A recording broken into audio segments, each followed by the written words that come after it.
go, and I'll share the presentation, and then me and Lisa will go through it. Oh, I've got the transcript on as well. It's really weird. It's typing everything I'm saying. And it's quite funny, really, because I've got quite a broad Brummie accent. And when you read it back, and it's like, what does that word mean? You just, gosh, yeah, how it interprets what you're saying. I love it. I'm going to have to turn that off because it is distracting me. There we go. Right, I'll share my screen. All we're going to do, guys, the purpose of today was to just take everybody through the star practice model and the front door changes. We've made some updates to various training sessions, including working together. We'll be renewing the threshold training. We'll be putting some bits into GCP2. So people are going to start asking questions, and you guys just need to kind of have a bit of an overview. We've done a bit of a frequently asked questions thing as well. So hopefully, if you do get awkward questions, you'll be able to either field them or direct people as to where they've got to go. I think some of you have come and done the roadshow, so you've probably had a bit of a more detailed overview than we're going to give you, but hopefully we can do it from a slightly different perspective today. So I'll share the presentation and then we'll start going through.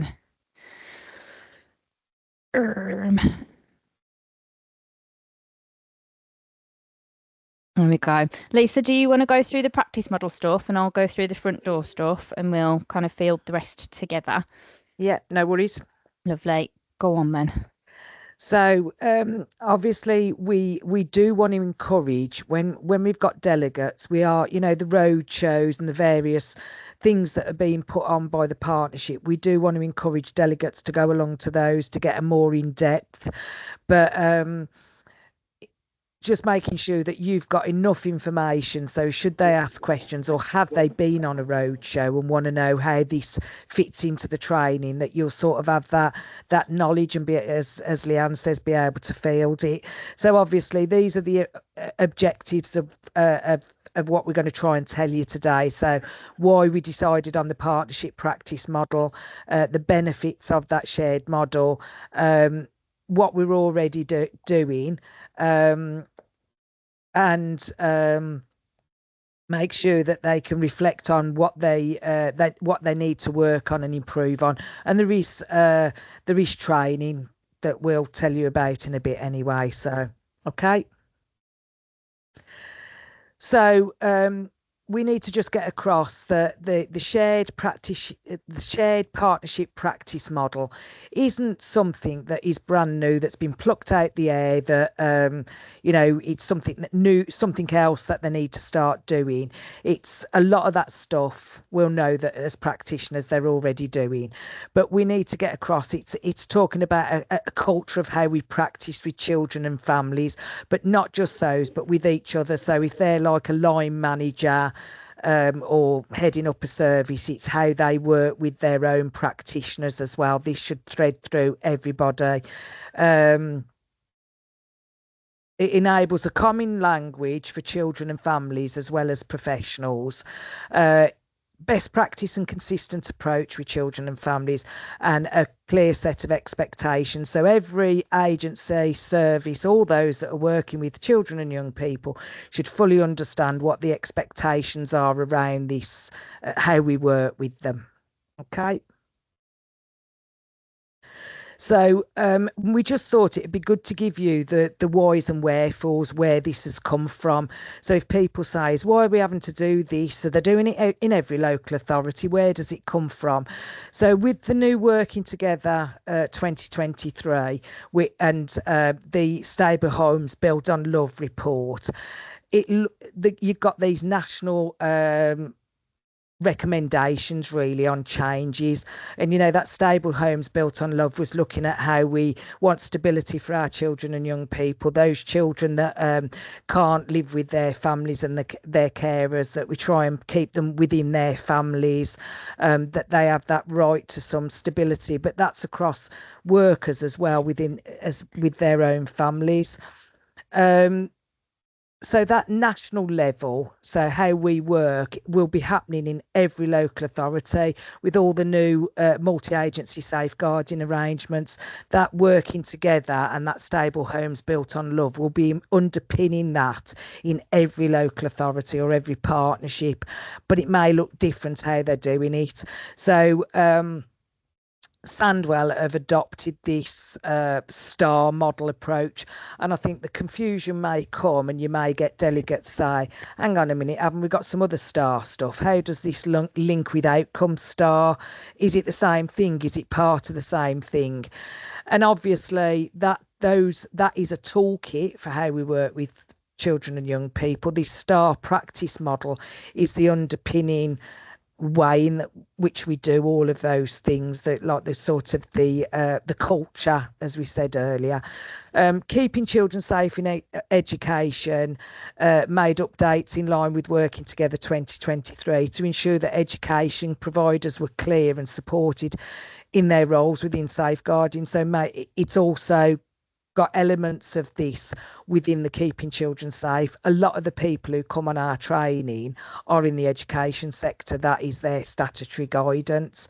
There's probably some stuff within the your standards and your guidance, for example, within health as well, that probably very much align with this. So I would just say, as trainers, that you just look at how does this align with our guidance. So if we've got health professionals that are asking us, what does this mean for us, where's our statutory bit, that you can just signpost to that. Or I think it's making it relative or relating it to what they already know, and I think that's really, really important. Our new master arrangements are due to be published imminently, and this all underpins all this. And you may have already had some briefings from your own agencies and services about what the expectations are, so you can thread that through when you're doing your training. But it means that the reforms to the front door, as well as the shared practice model, is very much linked back to the national legislation. So those arrangements will be very much aligned with all of this, and that will be shared as soon as we've got those published arrangements. That will be shared with you as a briefing, I presume, Leanne. Yeah. So again, you can align that with this. This practice model has been signed off by all local partners at strategic level. So all of the practice model implementation or implementation group, if you like, have got all strategic partners from.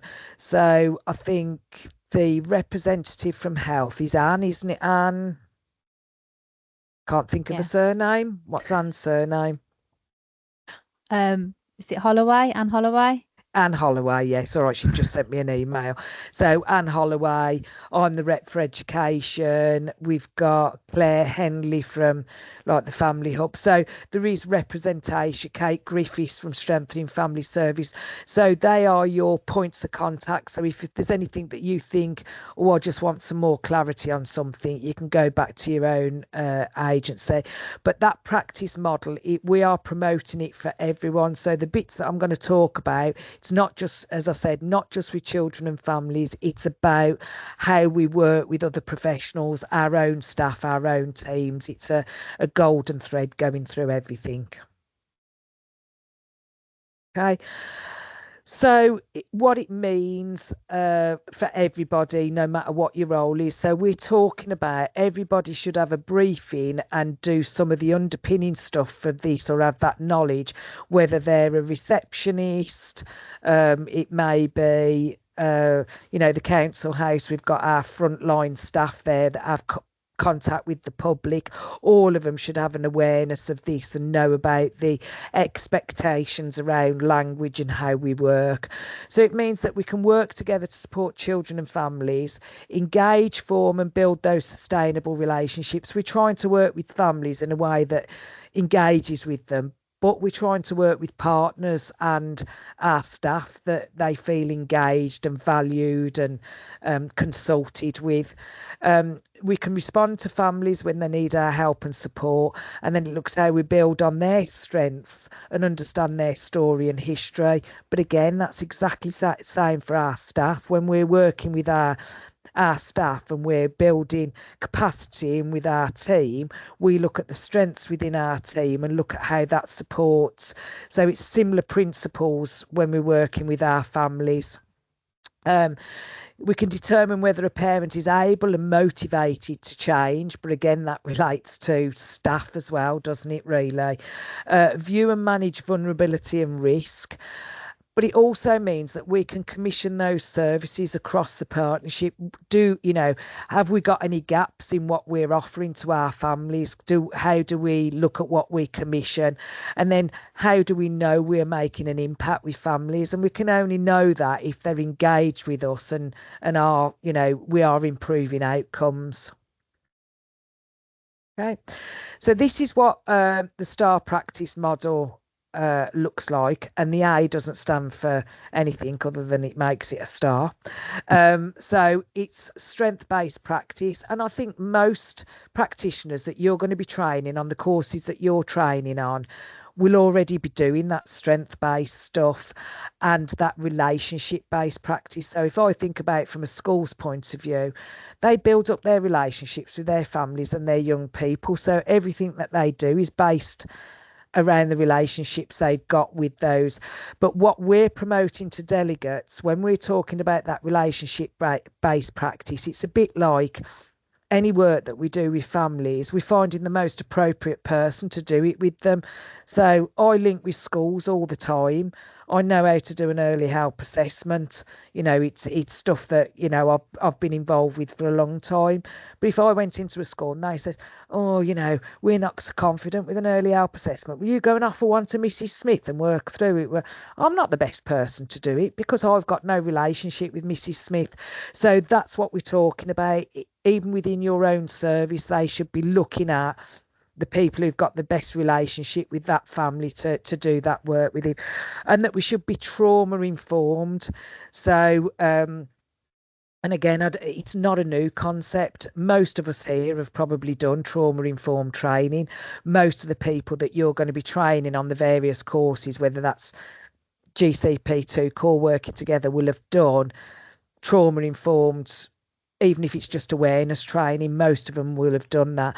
But we need to think about those traumas that may have brought that family to where they are today, but also those traumas with different members of staff. That means that they may react in a certain way with a certain family, or react in a certain way to a piece of work that you've been given. If you've asked them to be a domestic abuse lead, and you wasn't fully aware that they had been a victim of significant domestic abuse themselves, that trauma informed. You're not trauma informed. Do we do enough with our workers and parents to find out their background, to get their story, to get to know them? So that's the three main principles, and then it looks at sort of partnership and prevention at every level, so that we work in, right from single agency up to, the harm element of it, but also that we're all involved in that. That just because it's gone over to a social worker doesn't mean to say that the school can't put in some support, or the health can't continue to do that support. Which links us to the next one. We've got that wraparound support and evidence-based intervention. So we're not just saying we'll put you on this program. That program, we know there's evidence to say it works with families who've had this sort of trauma, or but we're not just doing bespoke off the shelf stuff. Parenting program, we'll put every parent on a parenting program, that will work for them all. We look at what the information is. We look at motivational interviewing.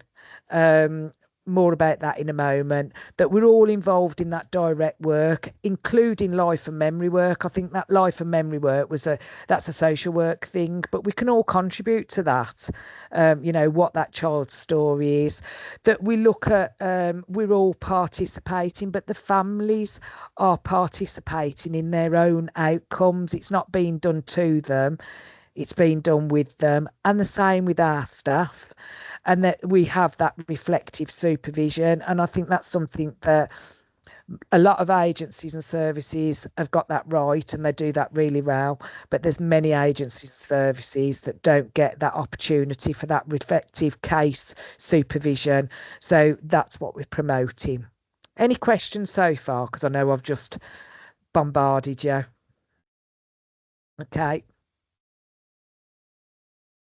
So just Next. to let you guys know, this is the slide that has kind of gone into the training. So we haven't Yeah. put loads of slides in on the practice model or the front door, but this is the slide that's gone into the training. So it gives our trainers the opportunity, so you guys the opportunity to talk, as Lisa has just done, about these different elements. And there is briefing notes that then go with this slide that talks you guys through those different elements, so you can understand what it is that you're talking about, because I think some of them can mean different things. When we're talking about wraparound support, it was Lisa that said, actually, the first thing I thought of was breakfast clubs and after school clubs.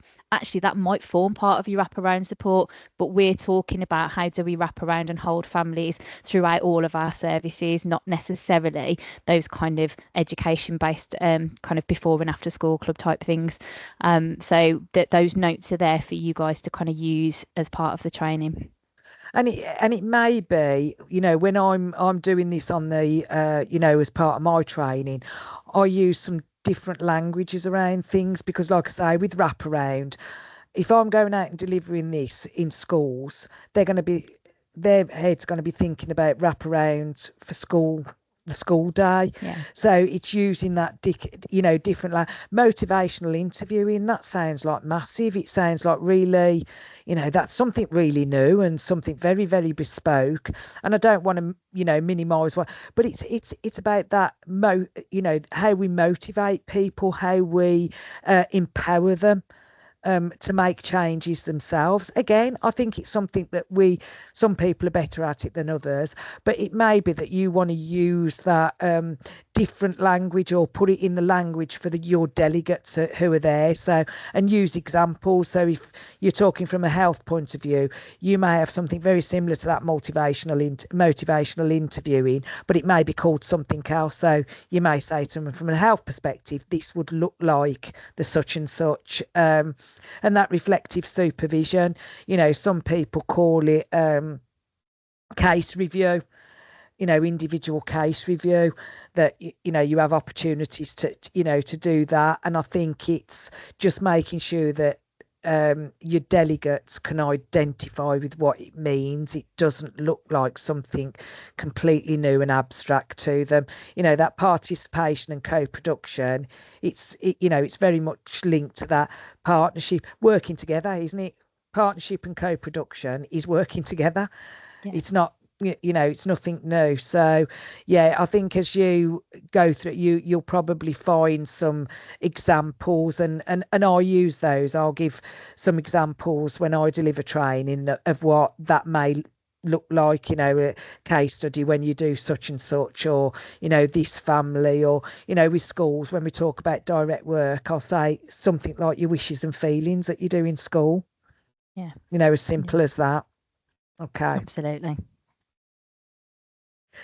So this is just a little bit, sort of an overview of what those mean. So, understanding strengths, celebrating successes, and finding solutions together. And I think that's the key thing where we talk about that co-production. It's not you saying to a parent, you're going to do this. It's like, what do you think we could do differently? It's, how we talk to them.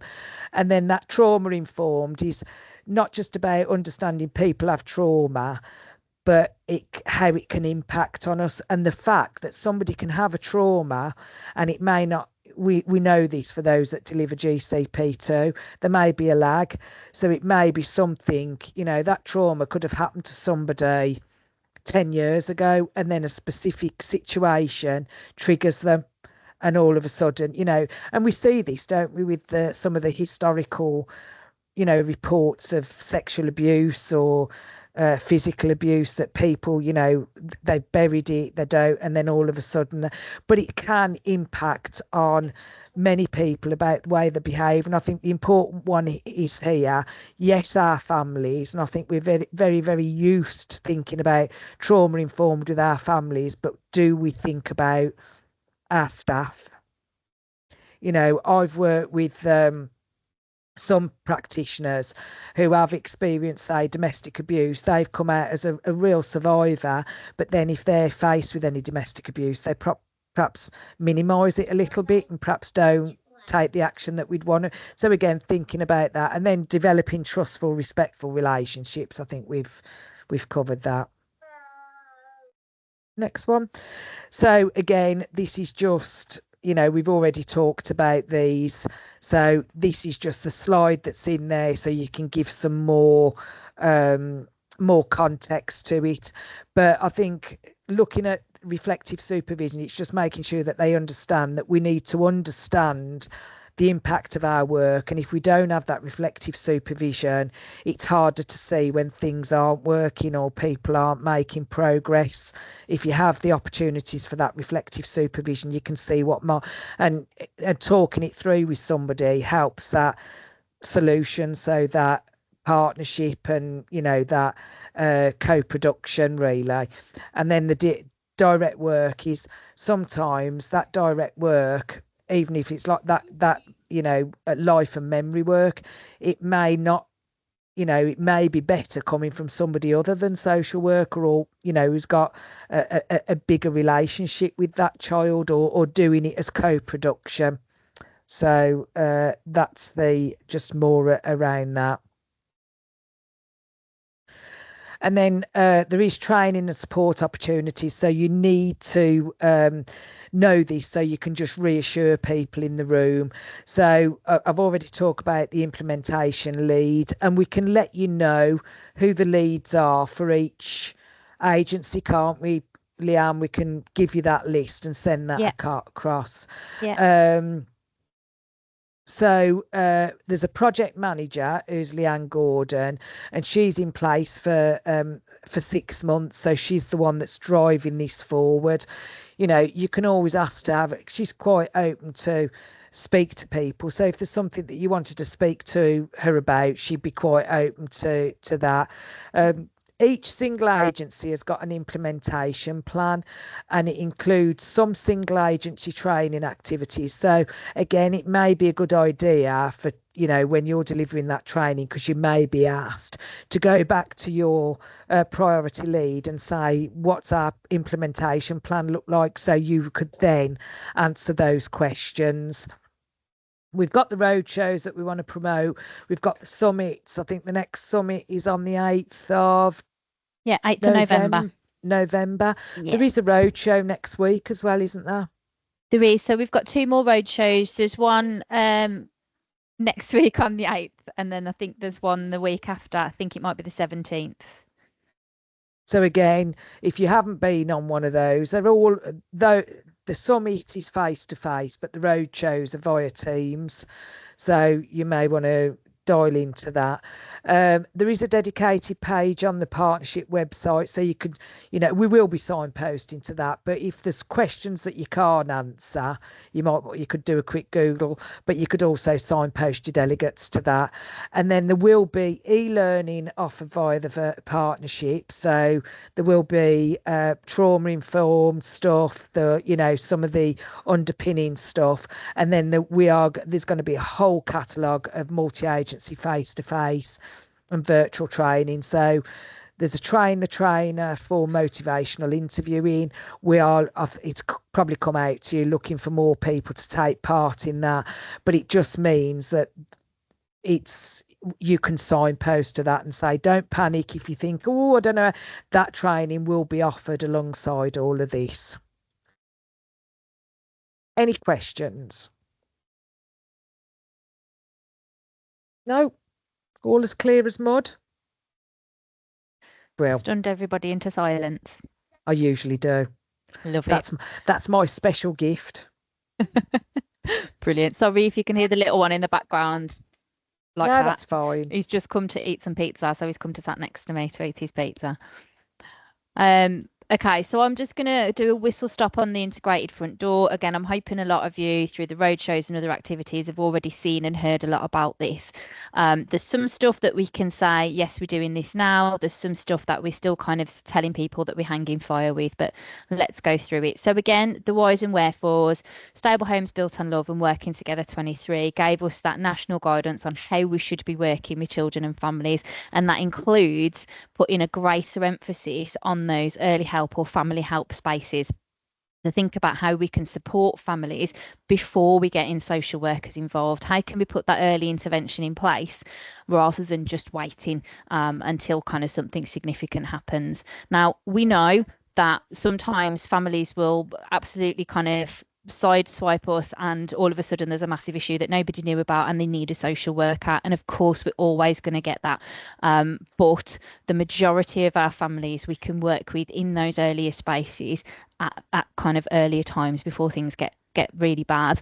And that's what working together tells us that we need to be doing, and that includes everybody to be part of that, and everybody to be thinking about how they can play their part, how their service can play a part, and how they might then take on things like lead professional roles and stuff. So this kind of the integrated front door builds all of that in. Those local safeguarding arrangements, as Lisa's already said, have to change in response to Working Together 23. So our MASA, which is our multi-agency safeguarding arrangements, need to be implemented from December this year. They're pretty much there now, but from December this year, it will be signed off and set in stone that this is how we're working in Sandwell, and this is our response to Working Together 23. And the practice model and the front door forms part of that. Again, the integrated front door model has been signed off by all local partners at that strategic level, as well as there being kind of a bit of an implementation group around the practice model. There's also been a group that's driving this forward that involves partners from different agencies, including our statutory partners, but also our relevant partners around education and the voluntary and community sector as well. The idea is that it will support families where they're at, whatever their challenges are. Hopefully it's something that we promote anyway, and I think we all do via our training, intervening at the earliest opportunity, but we're now backed by Working Together 23. So some of you might have seen this. So this is that help versus harm is what it's being called at the moment. So help versus harm continuum. So we've got universal services. So this is a bit like our windscreen, but it almost kind of lays it out a little bit differently in terms of the visual, sorry. Universal services, as always, is services for anyone and everyone. That includes our family hubs, it includes our health visiting, it includes schools, nurseries, everything. And sometimes our families might be getting additional support under that universal help. They might be getting additional support around uniforms. They might be accessing food banks via a family hub. They might be accessing a bit of advice and guidance when they go to a stay and play. All of that is wrapped up into that universal help because it's stuff that we all offer all of the time, but it's still family help and support. If we step up, we're thinking about that single agency early help. So there's an additional need and a single agency response is needed. So I think the example a lot of us use actually in training is speech and language. So you've got a child that's at school, it's been identified there's a speech and language need. School and speech and language work together to address that need and support that child or young person. Everything else is going well. Parents and carers are fully engaged in the process, and that support continues to a point where it's either not needed anymore, or universal services such as the school can continue that support without that kind of need for that additional service or agency. And they're responding to that kind of bit of support that family needs, that bit of hand holding, that bit of advice and guidance. We then step potentially into that multi-agency early help arena, where we're saying that if there are two or more needs that are identified that aren't being met, or maybe can't be met with the services and agency that's already involved from universal or single agency, then we might need to ask for more help. So this would be where people might do an early help assessment or offer an early help assessment with a family, or a graded care profile 2 assessment, or both kind of side by side. And then we might look at a team around the family, which means that we'd need a lead professional to support that, facilitate that, and be that point of contact for the family. And I think, again, a lot of us sell this really well in terms of it's generally not much additional to what we're already doing. Usually there is a natural point of contact for the family. So does it not make sense that they then take that lead professional role, continue to be that natural point of contact, with the small addition of contacting other professionals and arranging meetings? Or do we kind of swoop in somebody that the family don't know, they don't trust, they won't talk to, etc., which might not be as useful for that family, as continuing with the support that's already there. If it's needed, obviously additional external help can be brought in, such as strengthening family service or family hubs, kind of family support services, to take that lead professional role, because maybe the agencies that are already there just can't manage the concerns that are there, or can't manage the meetings, or kind of are struggling to move things forward. Maybe things feel a little bit stuck, and that's completely fine, and that's what those services are there for. But even if those services are involved, we would still encourage that natural point of contact for the family to continue to kind of offer their support, assistance, and work with then that external service that's brought in. We then slip over into children's social care, where we've got that significant kind of specialist help for that significant or immediate concern of harm for the child. And that is where our front door MASH would come into play. So that's where we get in touch with our MASH front door, and let them know what's going on, and hope that then that harm is recognised, and a social worker is then put in place to come and do an assessment. So very similar to our windscreen, and pretty much talked in the same way as the windscreen. It just gives a slightly different visual that we're hoping will help professionals to really see that significant kind of break between the fact that most things can be done in that family help space, with a small portion of children and young people needing that significant support from children's social care. To support this kind of inverted triangle thing was created, and it kind of looks at, as a practitioner, if I've got concerns, what do I do, and who can I get help from to support me, but also support the child and the family as well? Obviously, our line managers, so whoever it is that we report to, we can discuss it in supervision, in a team meeting, in a one-to-one, pull our manager aside because I need to have a conversation because I'm worried, etc. And that line manager should then support us to take that forward if we need to, or to give us some reassurance in terms of what we might need to do next. There's been assurance given to the integrated front door group that every service has got a designated safeguarding lead, or several designated safeguarding leads, that that practitioners or their line managers can talk to if they've got safeguarding concerns and they really don't know what to do. And that should be everybody's first port of call. And what's being said as part of that integrated front door space is, actually, if we're going to make the decision to contact children's services, for example, those designated safeguarding leads should have sight of that and should be in agreement and signing that off. So that's part of that almost quality assurance process, that we've done everything that we can, and we still think that a social worker might be needed. So something that maybe we need to get across to our delegates is that there is this kind of continuum that we almost need to go through. Not forgetting that there are community networks that people can go to get advice, guidance, support, learn about what's available in their local area. And of course, there are the family hubs that we can offer in terms of advice and guidance for families, that universal or universal plus kind of single agency support services. Or if we're asking for maybe an external lead professional to come and help us. Sorry, I've got an orange monkey being thrown at me. Sander, can you go and play in there with Auntie Aisha, please, darling? Go and play with Auntie Aisha with the orange monkey. Good job. Sorry, guys. It's a gorilla. Okay. Moving on from there, you've got your Strengthening Family Service, which I think we've got a couple of people here from there, and I'm sure if we let them, they can tell you all about what they do and how they do it. But they're kind of the next level up in terms of that family support services. They can come in as acting as a lead professional. They can do additional pieces of work with families where it's needed, support maybe those stuck families, especially with the MASP. So the multi-agency safeguarding panel can look at where things aren't moving or where concerns are escalating. Is there anything we've missed? Is there another service that can support us? Can we look at how the lead professional is working? Can we look at the relationships with the family and who's the right person to be doing this, etc., to move that forward, again with the hopes that we can de-escalate concerns and put the right support in place without having to think about children's social care coming on board. We're then going to split our MASH into two. And again, some of you might be aware of this, some of you this might be new too. So there will be dedicated telephone line for our MASH. It's not in place yet. So this is the bit where I'm saying stuff is coming, but it's not in place yet. There'll be a dedicated phone line where you can phone. It will then give you options in terms of press this for advice and guidance, press this for referral into children's social care, etc. So you can contact MASH, press the button for advice and guidance, and get anonymised support and advice.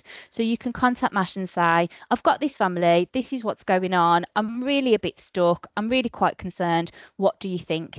And that would be a qualified social worker or somebody from our early help desk that is taking that call and then offering that advice and guidance. So it almost gives you that. A lot of people, some people will refer into MASH just to kind of cover their backs because they're feeling a bit uncomfortable and they're not quite sure.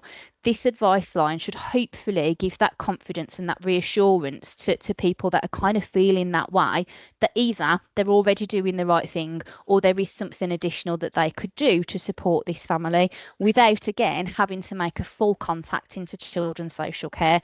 So we're hoping that that will kind of free up some of the time for our social workers that are looking at significant harm by giving that kind of reassurance through the advice line. And then, of course, at the kind of really tip of that, you've got the MASH, which is then we're contacting you and we're referring into children's social care. Now, that MASH is going to be moving to a telephone or conversational model, they call it, which is you contact them and have a conversation with them rather than sending in a MARF. Again, that is coming. So currently, we're still sending in MARFs, but that will be what's happening moving forward. And the idea behind that is you can't ask a form a question if you kind of feel like you're missing a bit of information, but you can have a conversation and ask questions if you're on the phone talking to each other. So that's where we're moving towards. And this is something that we're starting to say to people out there, that this is coming, to make sure that they're aware, and that obviously once it does land and those changes do happen, we'll be sending kind of communications out. But this is coming, it is on the horizon. So please do kind of keep your ear to the ground. All of the other stuff before that, all of the family help stuff, we can and should already be doing or already be implementing for our families. So doing as much as we can in those earlier family help spaces. So again, this is just a brief run through of that. So every organisation should have designated safeguarding leads that can offer advice and support. Don't forget, there are several directories across Sandwell that we can use for advice and guidance and targeted services and support for our families, such as the Sandwell Family Life Portal. There is the Sandwell Family Information Service, etc., that they've got, amazing directories of local support services that you possibly wouldn't know about unless you kind of looked onto the website to go, oh, I've got a parent that's got anxiety and that the GP is on a massive waiting list. Is there something else we can do? And generally there is. You've got your family hubs, they've got their website, they've also got a newsletter you can sign up to. So again, we're not only encouraging families to sign up to that newsletter, but also staff as well, because then they've got a really good understanding of what's going on, where and when. For example, I found out, and I loved the fact that our family hubs, some of their centres are now open on Saturdays to accommodate working families. Now that hasn't happened, if it has happened, for a very long time. Working families have almost had to just muddle along. But now we're starting to think about provision. I wouldn't have known that if I hadn't have signed up to their kind of newsletter then. You've got your community network meetings that are run by Strengthening Families. Again, that's a really good opportunity for people to get together, to look at what's in their local community, get support from each other, kind of have those professional discussions and make those connections. What I will do is I will send the dates for those out to all of the trainers. I've got them from Kate, so I'll send the dates to those and how you book onto them to trainers. So if there are people that want to know more about them, then you can kind of signpost them to that. There's monthly lead professional in practice sessions through us that we're still running that aren't very well attended. So if you can promote these when you're delivering training, that would be great. So these sessions are drop-in sessions. They're just for an hour, once a month around, I think it's around 2 in the afternoon. And you can literally just go along, ask your question and then go again if that's what you need to do. And it is for those that are either going to be taking the lead professional and they're a bit nervous about it and they want to just kind of get a few bits out there and get some advice. Those that are currently lead professional and they're a bit stuck either with a family or with a service or things aren't progressing or maybe they're a bit stuck on what to do on the system, whatever it is, they can go and ask that question. They haven't got to wait ages to do it. They can go to those sessions and get that advice and guidance. We've got our Strengthening Families teams, obviously, that will again offer that advice and guidance, the MASP that can look at stuck cases, and the Early Help Desk in MASH that can offer advice, as well as the SCSP dispute resolution process. And again, I know that's in all of our training. It still isn't massively used. So it is just about making sure that people know that it exists and have an idea of where to find it and roughly kind of the process in terms of using it. So just kind of continuing to promote that really, guys. So the key changes around that MASH, we've already talked about them moving to a conversational model. It's not happening yet. We're being told December at the moment in terms of when that goes live, but it is just about getting that word out there to let people know that this is coming. So please do look out for it. We're thinking more about information sharing. Now, there is an updated information sharing document that's currently awaiting sign off. So once that's been signed off, again, I will let you guys know. It'll go on the website where the current information sharing document is. It will just replace that, and we can again be making people aware that we need to be really certain on what information we can share, how we can share it, who we can share it with, and getting parental consent as well, and what that looks like, and where we need consent, where we need to let parents know, or actually those very few circumstances where we can almost override all of that and make contact with MASH without parental consent. But just again, really kind of linking that with the practice model. If we're working in a relational way and a strengths-based way with our families and children, how much easier is it going to be to bring them along and to get consent to do a GCP2, to get extra services on board by doing an early help assessment, to handhold them into family hubs.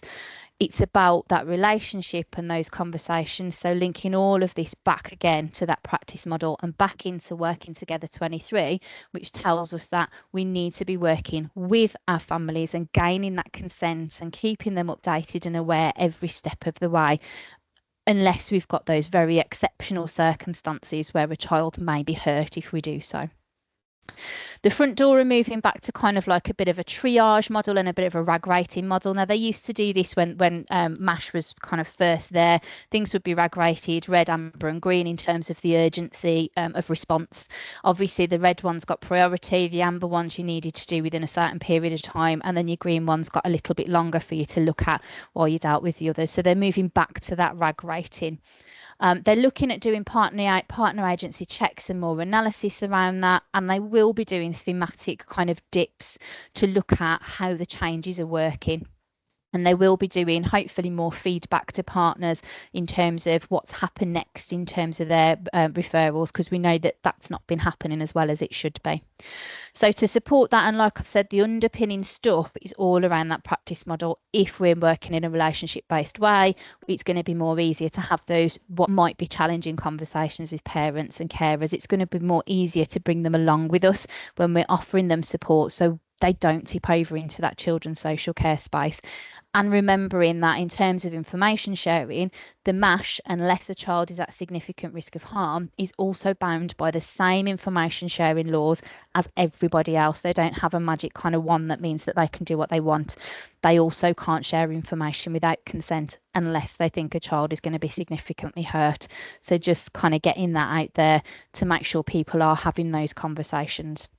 We will be reviewing. Go on. Sorry, Go on, Leanne, just Lisa. on the back of that one, I just wanted to, we're having and it may be with other agencies, but obviously I only know about schools. There's been a big thing now with schools where they're really reluctant to gain consent, and I think there's been pushback about consent. They seem really reluctant to do it, and my team are having numerous conversations with predominantly DSLs around why they should have to get consent and they don't feel that they should do.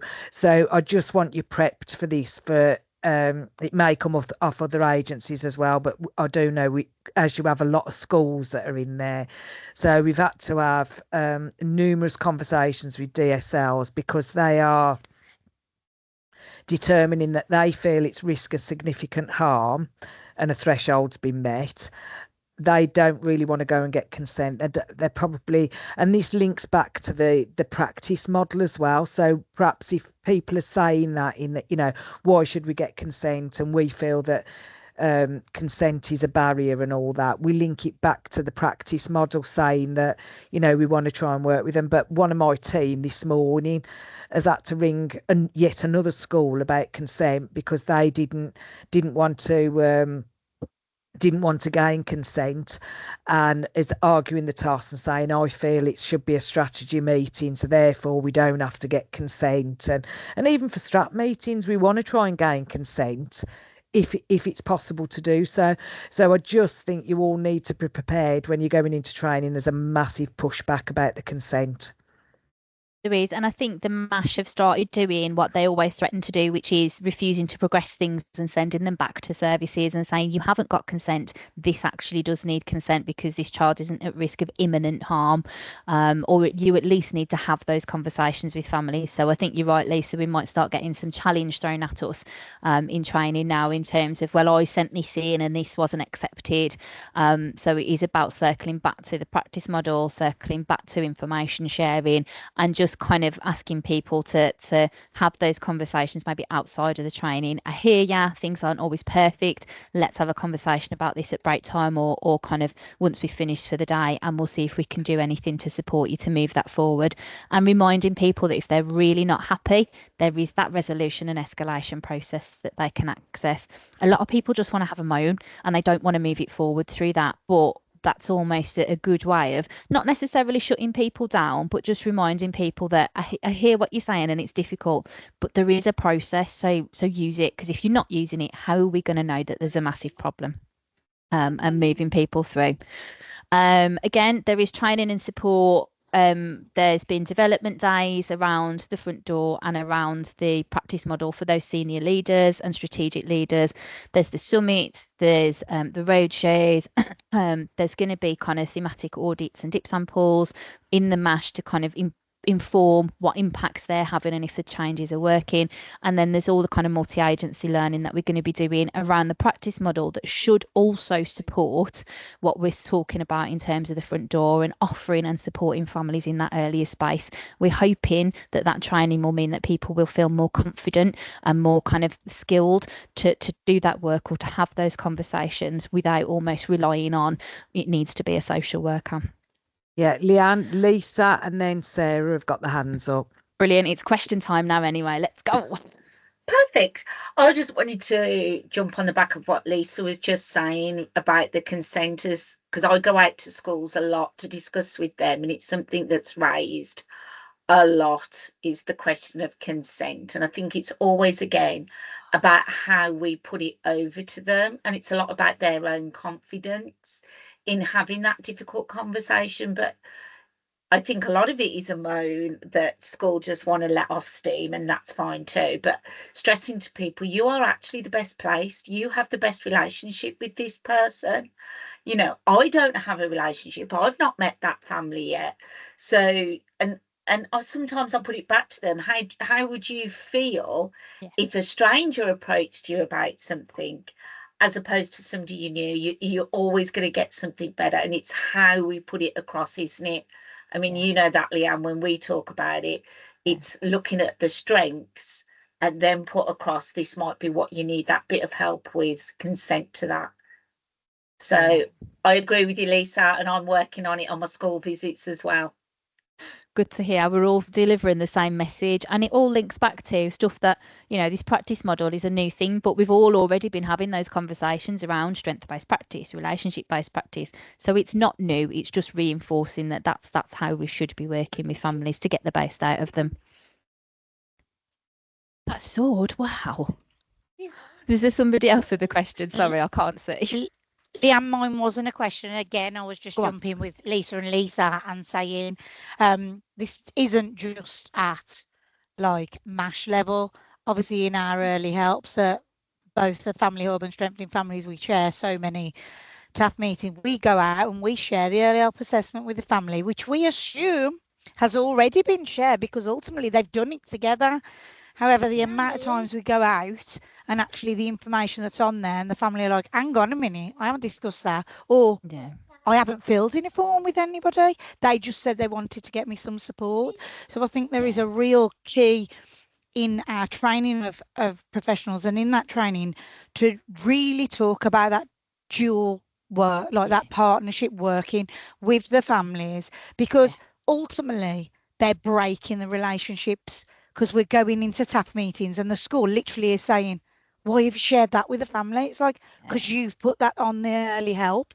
Like ultimately you need to be accountable for what information you're sharing, and also like the parents need to be able to say, yeah, I don't agree that you shared that or so forth. We've had one recently and we do share it when we have our meetings with Strengthening Families managers. Well, I do. Where we've gone out and we've shared the early up and we've discussed it, and a school have admitted, yeah, we added those bits in because we knew then it'd be picked up. And it's like, whoa, hang on, you can't do this. And we've sadly had to call that out, but it just that ruins relationships between parents and school. And then we have a whole new task of, right, this is an action now, rebuild the relationship with school. Do you know what I mean? An action that doesn't need to be there. Yeah, But and I think we can, so and that's as trainers. I think if we can link it back to the practice model, because I think we're also having more and more services ringing up the hub or their link person saying, I don't know, I know the police have been involved with this family. Can you tell us what's gone on and why that dad's been arrested? And it's like getting them to understand we cannot share another agency's information. So I think some of these things because of the changes and because of more of a pushback about consent and threshold and everything, that we need to, just be prepped for this as trainers. I don't want to frighten anybody, but I just think we're going to have a little bit of pushback about it when there's any change. Some people grasp it with both hands and see it as a positive. Other people are like, well, it's going to be this, it's going to be the other. And I just think we need to be really well versed around consent and the reasons why there's been some changes. And I think there's something, I think it's come down now, it's something like 75% of referrals that come in through the hub, and I know this goes across the whole the whole lot of threshold from single agency, but those that cut, 75% do not meet a threshold. They're not risk of harm, they're not harm. And it's just like, well, I offered early help 12 months ago. They said no then. So therefore it's got to come into children's services. So, so I think it's just that we're a little bit versed. We're really secure in our knowledge around consent and information sharing, because yes, we want to share information for the well-being of children, but we cannot, if we've got a little piece of information that belongs to the police or belongs to Strengthening Family Service, we can't be sharing that with another agency without that agency's consent. It's not our information. We're not the gatekeepers. So I think it's just making sure that we're all really clear on that and putting that across to delegates. Absolutely. I think on the whole, there's going to be real positivity about the conversational model when it eventually happens, because that's what people want, a conversation, some reassurance. But watch this space, because December was our last potential date. I think it may be the new year now, but we'll see. Right. Yeah. Yeah, so it is just about kind of saying watch this space. And I think the other anxiety that's out there and something that's already in our core working together and threshold training is around the fact that working together talks about lead professional or child in need now doesn't have to be a social worker. So I think there's a little bit of anxiety around that. And we're talking about information sharing and we're talking about consent. And I think the strap line is almost, we don't know what some of this is going to look like or the impact of that until we start doing it. So we just almost kind of need to suck it and see a little bit. And yes, of course, it's going to be difficult for some people, but we're all in it together. We will all support each other. And there are those support mechanisms in place from MASH, from the advice line, from Strengthening Families, from family hubs. There is an awful lot of support out there for people if they want to access it. We did just kind of put this on the end of here. So our expectations for you guys as trainers is to understand that star partnership practice model and be able to articulate why we need to work together in this way. So again, linking it back to Working Together 23, Working Together tells us we have to work with children and families in a relationship-based, trauma-informed and strengths-based way. So that's what we're doing. This is our response to that national call for us to be working in a different way. You found a big bear? Wow, go and see if you can find it again. Sorry. So we're weaving the elements of the practice model throughout training. So I've already talked about linking that front door stuff back. We can link all sorts back to being strengths-based, having relationship-based conversations, etc. A lot of our training harks to this anyway, and a lot of us already talk about being strengths-based and relationship-based. It's just making sure that we're mindful of that throughout training and we refer to it when we're doing those examples. Acknowledging that a lot of people already practice in this way. Like Lisa said earlier, lots of us and lots of the people that we will be training already work in a strengths-based, motivational, trauma-informed way. It's just pulling it all together and linking all those threads together and giving us that common language and making sure that those of us that aren't maybe so good at some elements are upskilled and have more confidence with those particular elements that we're maybe not as strong on. That kind of shift in language from early help towards family help. So yes, we're talking about early help assessments, etc., but actually we're talking about family help spaces. So it's not early help almost denotes the fact that there's a team, if you like, so the early help team. And I hear that so much. And I know Lisa McGovern, when we do threshold training, we talk about, well, who's early help then? Because there isn't a specific team. So we're almost looking at that shift in language to family help, again, to be in line with some of that guidance, but also to make sure that it is help that we're offering to families and we're all accountable to that. That greater emphasis on that additional support before MASH and the greater emphasis on talking to our families, again linking back to the practice model and that relationship-based practice. If we're not talking to our families, how are we meant to bring them along with us? How do they know that we've got concerns? How are we meant to keep that relationship going if we are just sending a social worker to knock at their door and they don't know it's coming? And again, completely understanding and acknowledging that some of our families, a small portion of our families, we need to do that with, but the majority of them we absolutely don't, and we can work with them in a consent-based, relationship-based way. Please make sure that you guys are using the updated trainer notes and presentations. They are on the SCSP website. I do know some people have had issues in downloading them, so I will send any new versions of anything out to the group on email.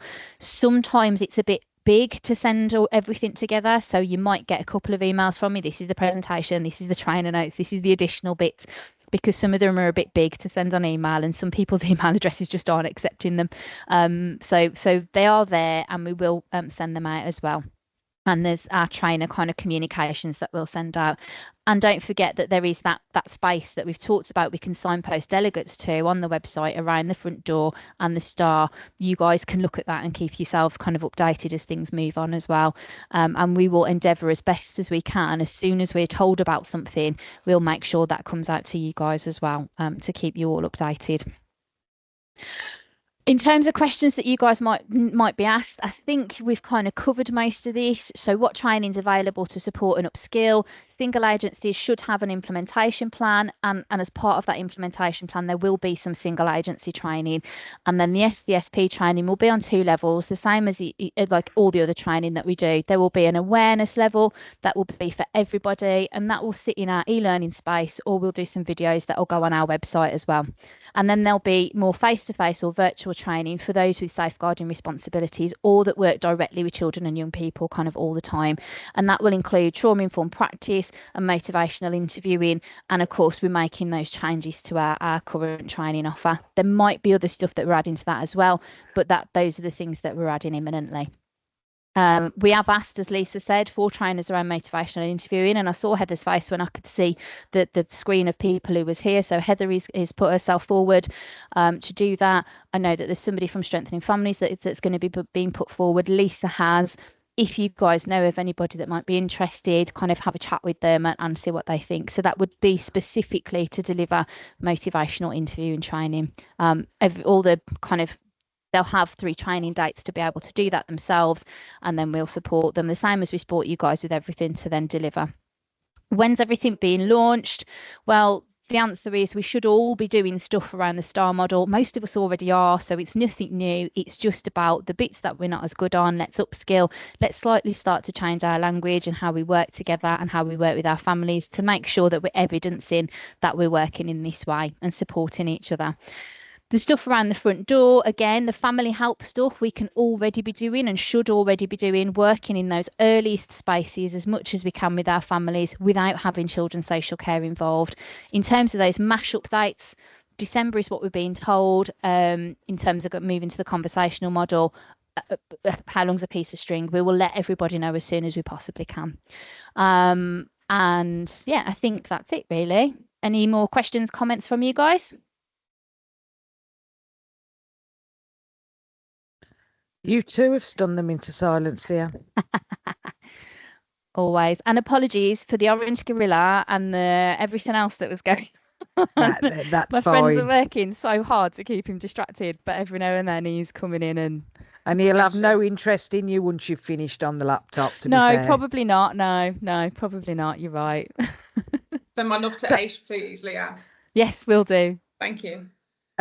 So is there anything that you need on the back of this? Is there anything that you feel a little bit concerned about? Anything where you feel that we haven't equipped you enough for what's going on in the local authority, or you're worried about anything? I've been through the website the other month, and I just thought it was really informative with everything that's on there about the STAR model and the summits and everything. So it's really detailed, but it's nice to see the chapters as well. So I'm waiting for the next chapters that come in. So I thought that was really good. Oh, the working together, that kind of fell off my list a little bit, but yeah, I will be doing chapter 4 soon. Yeah. So I think if there's nothing, I mean, obviously you can always email me and Leanne anyway. Yeah. There will be lots of probably briefings coming out over for you as trainers, but we don't want you going in. But also when you're in training, if anything hits you a curveball, shove us an email or something or other, and we'll try and respond to it, or just do what I do. If I haven't got the answer, then say, put it on a post-it note, your email address, and we'll get somebody to get back to you with the details of that. But I just think we will have a little bit of pushback and some anxieties around certain things, because they are getting letters saying, thanks for your referral, but we're not taking it, sort of thing, for, and I think that's so. Vivian? I was just going to say, I'm honest. Like, if I don't know the answer and we're in training, I don't know the answer, I'll find out and I'll get back to you. I think that's all we can do. Yeah, absolutely. Yeah, and I think the same as if we work with families, working with professionals, if you'd make something up, they'll soon realise and figure it out, or they'll get a different answer somewhere else and they'll go, hang on a minute, and then almost everything that you've said in training then becomes mute because they didn't, you made that up. What else are you making up? So yeah, definitely. Yeah. And I think as long as you say I think it's the integrated front door is going to be a bit of a challenge, because we haven't got a timeline for it. And if we say, it's going to so we've had a few dates. So it was going to go live in April, then it was July. Now, if those dates have been muted at meetings and you've got a delegate there saying, hang on a minute, you was going to, all you can say is it's really, really important that we get it right and they recognise that it was too early and, Hello. Hi, There he is. Xander. Oh. Hello. Hello, gorgeous. Hiya. Do you want it? It's like, What's the headset? We'll probably get more sense out of you, Xander, than your mum. Probably. Hi, Xander. But yeah, so I do think you'll have some people that will be a bit disparaging and say, but I think all we can say is this is the current date we've got, or this is the current date, and it's important that we get it right. And it is, isn't it, really? Definitely, yeah. So, but until they move it to the conversational model, it definitely will still, if people are saying, well, what are we doing then? It is still a MARF, it's still the old process. And they haven't yet revised the threshold document, but it will be, it has got to be brought in line with all the changes. Do we know when that will be done? No, so it's hasn't been of started my yet. team that will be leading on that. So my manager's aware that she needs to pick it up and it will form part of the MASA. So again, that should be published alongside the MASA in December. Okay. Can't press it. The phone number's going to be fun, isn't it? Yeah.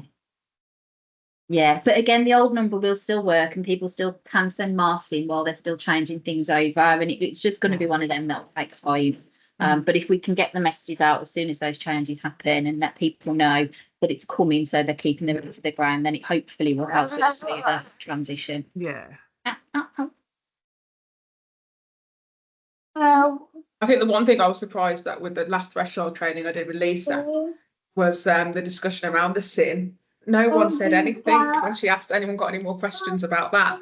No one said a word. I was so surprised. I thought everyone would be coming out, so that was quite good. Whether discussions were being had after, I don't know, but I was expecting a lot of questions around that. But maybe it's just, because that question's been going about for a long time, so it might just be that people are feeling upskilled enough to be able to manage that, or we'll see what happens moving forward. I mean, from Strengthening Families' point of view, there is a lot of talk.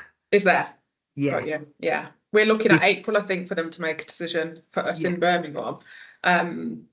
But I think we're having lots of conversations, but they're all quite positive, to be fair, because I just think there's some services that have space to do that down here. But I just, it's just a constant and it's not as scary. And it was very much the same with lead professional, wasn't it?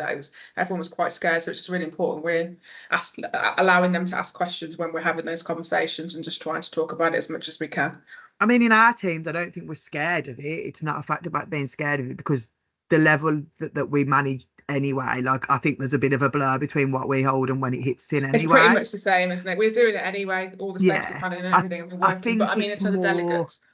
More around, and I'll be honest, people are talking about regrading, people are talking about if we're managing, more of a risk officially and things like that.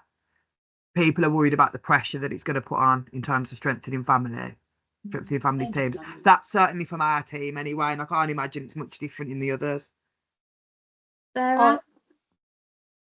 Just going to say that I think the same for us in family hubs, because we manage, like you say, sometimes much higher thresholds than we ever did do.